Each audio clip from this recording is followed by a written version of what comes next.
ये जो वास्तविक लीला है भगवान की दो प्रकार की लीला है, वास्तविक लीला और व्यावहारिक लीला। व्यावहारिक लीला किसको कहा है कि जब भगवान ने जन्म लिया और सामने रहकर, है ना, जो सामने आंखों से दिखाई दे रही, जो व्यवहार निभाया उन्होंने, ठीक है, ये सब व्यावहारिक लीला है भगवान की।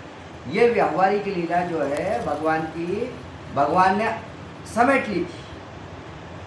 लेकिन जो भगवान की वास्तविक लीला है, व्यवहार जो दिखाई दे रहा है ना, जैसे मथुरा गांव में बसे, गोकुल में भगवान नहाए, दोस्तों के साथ खेले, गेंद खेले, है ना, ये सब व्यावहारिक लीला है ना। माता को प्रणाम करा, पिता को प्रणाम करा, दोस्तों के साथ घूमे फिरे, ये सब व्यावहारिक लीला है। जो व्यवहार भगवान ने किया, राजा बने, द्वारका बसाई, है ना, ये सब व्यावहारिक लीला है। और वास्तविक लीला यानी भगवान का जो वास्तविक स्वरूप है वो पर्दे के पीछे रहकर करी उन्होंने, सामने नहीं आए, वो चर्म चक्षुओं से, इन आंखों से नहीं। वो तो सिर्फ जो भगवान के रसिक भक्त हैं, जो भगवान कृष्ण नाम में डूबे हुए हैं, कृष्ण नाम का जो रस पी रहा है, एकदम श्री कृष्णम शरणम मम, है ना, हरे कृष्ण राधे कृष्ण, जो रात दिन उच्चारण कर रहे हैं और इसी में उनको रस आ रहा है, ऐसे लोगों को ही भगवान की वास्तविक लीला दिखी। यानी भगवान का जो वास्तविक स्वरूप है वह आंखों से नहीं दिखाई दिया। आया समझ? वास्तविक लीला का दर्शन करने वाला व्यक्ति व्यावहारिक लीला देख सकता है, क्योंकि आंखों से दिखती है व्यावहारिक लीला।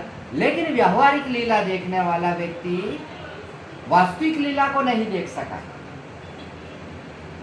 आए समझ में? इसीलिए तो कंस का इनका अज्ञान नहीं मिटा, राक्षसों का, क्योंकि वो तो भगवान को व्यवहार में देख रहे थे ना।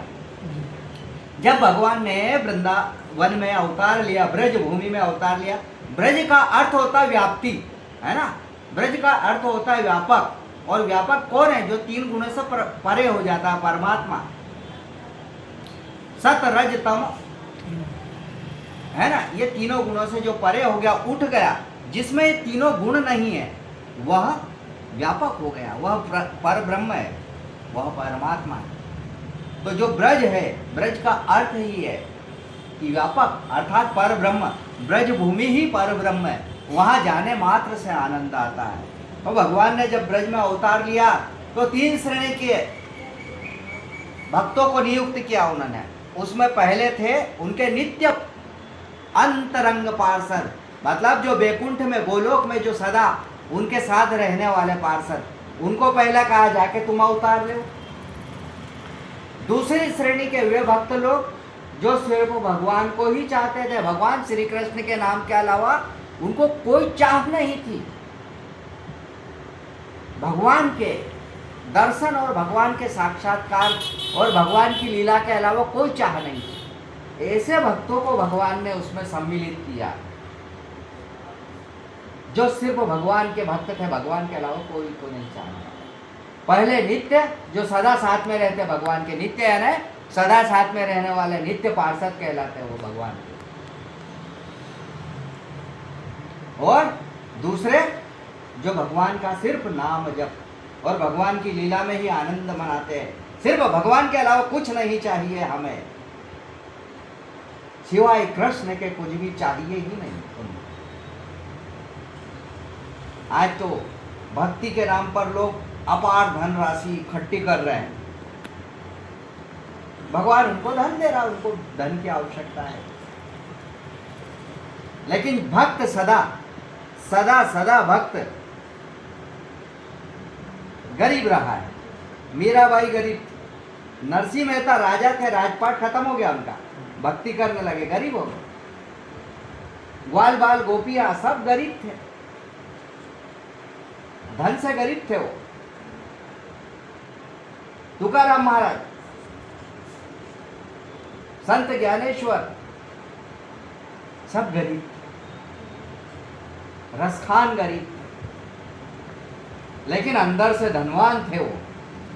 जो लोग अंदर से धनवान है उनको बाहर के धन की जरूरत नहीं, जो अंदर से कंगाल है उनको बाहर के धन की जरूरत है। आए समझ में? वो पैसे से मोल करेंगे भगवान का भी। वास्तविक लीला का दर्शन भगवान के रसिक भक्त, है ना। और तीसरी श्रेणी में देवता। तो ये तीन प्रकार के लोगों ने भगवान के साथ वहाँ अवतार लिया था, तो देवताओं को भगवान ने मथुरा से द्वारका ब्रजमंडल से उठा के द्वारका शिफ्ट कर दिया कि तुम द्वारका जाओ, और वहाँ ब्राह्मणों के द्वारा उनको साफ दिलवा के आपस में लड़ा लुड़ू के खत्म, स्वर्ग लोग भेज दिया। लेकिन भगवान के नित्य पार्षद और भगवान के रसिक भक्त वो आज भी अदृश्य रूप में ब्रज भूमि में विद्यमान है। इसीलिए कहा गया है कि ब्रजमंडल से कंकर पत्थर कुछ नहीं लेकर आना चाहिए, क्योंकि वो सब भगवान के रसिक भक्त कंकर बने हुए हैं। वो पावन भूमि है, उसको ब्रजमंडल से दूर नहीं करना चाहिए। तो ये भगवान की वास्तविक लीला का दृश्य वो ही करेंगे जो सिर्फ भगवान को देखना चाहते हैं, भगवान को जानना चाहते हैं, है ना, भगवान से ही जिनको प्रेम है। भगवान की वास्तविक लीला स्वयं संवेद्य है, यानी खुद के अंदर ही उसको जानना पड़ेगा, अपने इस शरीर के अंदर ही जानना पड़ेगा। तो ब्रज भूमि महापावन भूमि है, ब्रजमंडल महापावन है। धन्य है जो लोग ब्रजमंडल में जन्म ले रहे हैं, और धन्य है वो लोग कि भूले बिसरे भी ब्रज भूमि में चले जाते हैं। और ब्रज भूमि में जहाँ मेरा कन्हैया खेला है, गेंद खेला है, गिल्ली डंडा खेला है, गायें चराई है ना, अद्भुत लीलाएं करिए, उस मेरे सगुण ब्रह्म की चरणों की रज आज भी वहाँ मौजूद है। ब्रज के अंदर वह धूली आज भी है। अब नास्तिक प्रवृत्ति के लोग तो कहेंगे कि तुमको पता है कि वहाँ ब्रज में आज भी धूली है। अरे तो आपके बाप दादा के बाप दादा मर चुके हैं, लेकिन तुम्हारा भाट आके कहता है कि ये तुम्हारा बाप दादा के बाप दादा, तुम मानते हो कि नहीं? मानना पड़ता है। ये तुम्हारे बाप दादा का घर था, ये जमीन तुम्हारी थी। इसी प्रकार हमारे ऋषि मुनियों ने पुराणों में कहा है कि इस ब्रज भूमि में प्रभु की चरण रजे, तो हम मानेंगे। तुम्हारे से क्या लेना देना। जय श्री कृष्ण।